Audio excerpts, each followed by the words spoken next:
এই আজান দিয়ে দিছে, যাই নামাজটা পড়ি, নামাজের রক্ত হয়েছে, নামাজটা পড়ে এসছি। লোকটা মসজিদে গেল বাম পা দিয়ে, আচ্ছা নামাজ শেষ করুক এরপর জিজ্ঞেস করি।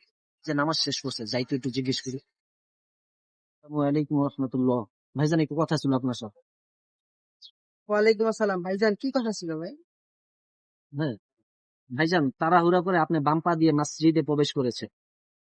ভাইজান হয়তো বা আপনি ভুলে গেছেন, মসজিদে যাওয়ার 5টি সুন্নত হচ্ছে: 1 নম্বর আদব হচ্ছে গিয়ে বিসমিল্লাহ পড়া, 2 নম্বর আদব হচ্ছে গিয়ে দুরূদ শরীফ পড়া, 3 নম্বর আদব হচ্ছে গিয়ে দোয়া পড়া, 4 নম্বর আদব হচ্ছে গিয়ে এতেকাফে নিয়ত করা, এবং 5 নম্বর আদব হচ্ছে গিয়ে ডান পা দিয়ে প্রবেশ করা। এই 5টি সুন্নত মসজিদে যাওয়ার সময় অবশ্যই মনে রাখতে হবে। আসলে ভাই, আমি জিনিসটা খেয়াল করি না, এই জিনিসটা আমার অনেক বড় ভুল হয়ে গেছে। এখন থেকে চেষ্টা করবো মসজিদের আদব পুরো পরিপূর্ণভাবে রক্ষা করার।